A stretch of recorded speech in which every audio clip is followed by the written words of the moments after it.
पिता त्वमेव त्वमेव बन्धुश्च सखा त्वमेव त्वमेव विद्या द्रविणं त्वमेव त्वमेव सर्वं मम देवदेव कायेन वाचा मनसेन्द्रियैर्वा बुद्ध्यात्मना वा प्रकृतिस्वभावात् करोमि यत् सकलं परस्मै नारायणाय समर्पयामि अच्युतं केशवं रामनारायणं कृष्णदामोदरं वासुदेवं हरिं श्रीधरं माधवं गोपिकावल्लभं जानकी नायकं रामचन्द्रं भजे हरे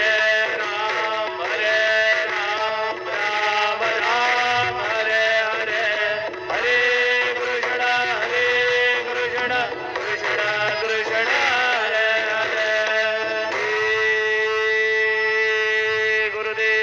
गुरुदेव दत्त हरि ओम यज्ञेन यज्ञमयजन्तदेवा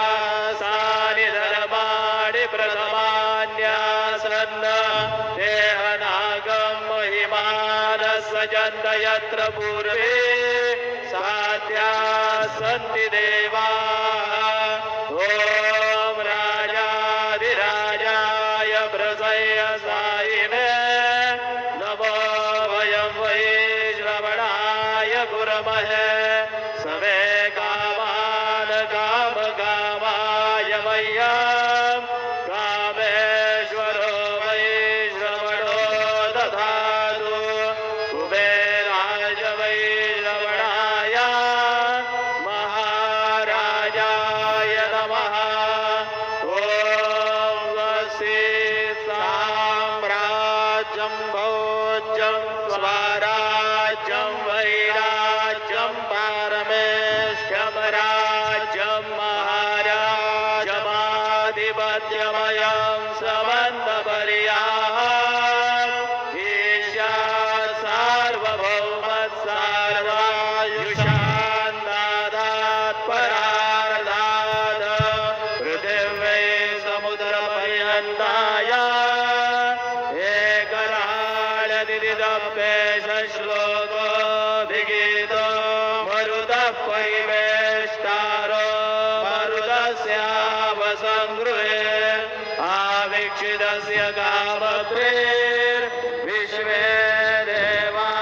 सभासदैति श्रीनारायण वासुदेवाय सच्चिदानन्द सद्गुरु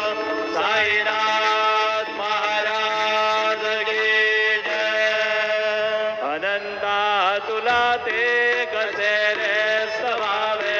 अनंता तुला ते कसे रे नमावे अनंत मुखांत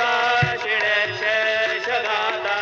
नमस्कार साष्टांग श्री साईनाथा स्मरावे मणित्वत्पदानित्यभावे पुरावे तरी भक्तीसाठी स्वभावे करावे जगातारुणी माय दादा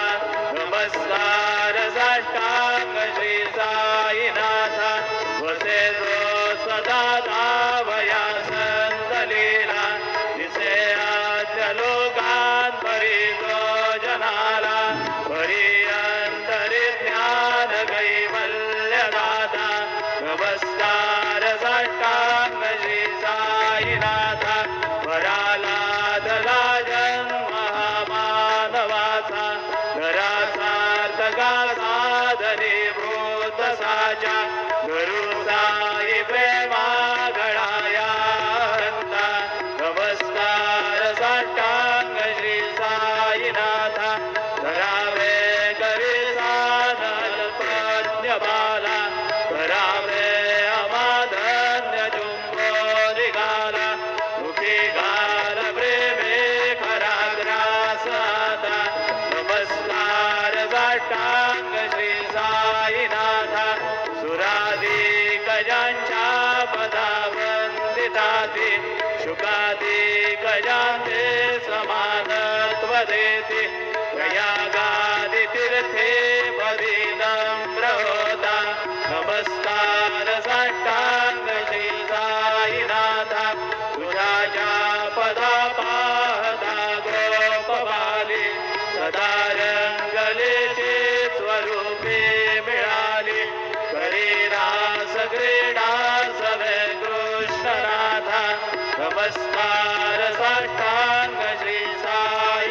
नाथा तुला मागतो मागणे कद्यावे धरा जोडितो दीन अत्यंत भावे भवी मोहनी राजहतारी आता नमस्कार साष्टांग श्री साईनाथा ऐसा ये साई दिगंबरा अक्षय रूपावतारा सर्वै व्यापक तू श्रुती सारा अनुसयात्री कुमारा बाबा ये बा काशे सान जप प्रतिदिवसे फुला गुरभिक्षे निर्मल नदी तुंगा जलप्राशे निद्रामा उरदेशे ऐसा ये वा जोडे लोंबत से वाम करे त्रिशूलडमरुधारी भक्ता वरद सदा उपकारी देशिल मुक्ते चारी ऐसा ये वा पाये पादुका जपमाला कमंडलो मृगछाला धारण गर्षेवा राग जटा मुकुट शोभतो माथा ऐसा ये वा तत्पर तुझाया जय ध्याने अक्षय ध्यांजे सदने लक्ष्मी वास करे विनरजने रक्षसे संकट वारुणी ऐसा ये बा या बरे ध्यान तुझे गुरुराया दृश्य करे नयनाया पूर्णानंद सुगे काया रावसे हरे गुण गाया ऐसा ये बा साई दिगंबरा अक्षय रूपावतारा सर्वै व्यापक तू श्रुती सारा अनुसयात्री कुमारा बाबा ये बा सदा सत्स्वरूपं चिदानन्दगन्धं जगत्सम्भवस्थान संहार हेतुं स्वभक्तेच्छया मानुषं दर्शयन्तं नमामीश्वरं सद्गुरुं साईनाथं भवद्बान्धविद्धो समार्दण्डभिड्यं मनोभागतीतं मुनिर्ध्यानगम्यं जगद्व्यापकं निर्मलं निर्गुणं त्वां नमामीश्वरं सद्गुरुं साईनाथं भवाम्भोधिभजनार्दितानां जनानां स्वबाधाश्रितानां स्वभक्तिप्रियाणां समुद्धारणार्थं कलौदां भवन्तं नमामीश्वरं सद्गुरुं साईनाथं सदानिम्बवृक्षस्य मूलाधिवासा सुधास्ताभिडन्ति तमप्यप्रियन्तं करुङ्गलपवृक्षादिकं साधयन्तं नमामीश्वरं सद्गुरुं साईनाथं सदा कल्पवृक्षस्य तस्यादिमूले भवद्भावबुद्धिया सबर्यादिसेवा दृढाङ्कुर्वतां मुक्तिप्रदन्तं नमामीश्वरं सद्गुरुं साईनाथं अनेकाश्रुतातर्कलीलाविलासे समाविष्कृते षाडभासोत्प्रभावम् अहं भावयेनं प्रसन्नात्मभावं नमामीश्वरं सद्गुरुं साईनाथं सतां विश्वमाराममेवाभिरामं सदा सज्जनैः संस्तुतं सन्नमदपि जनामोददं भक्तवदरप्रदन्दं नमामीश्वरं सद्गुरुं साईनाथं अजन्माद्यमेकं परब्रह्म साक्षात् स्वयं ब्रह्मं राममेवावतीर्णं भवद्दर्शनार्थं पुनेत प्रभोः नमः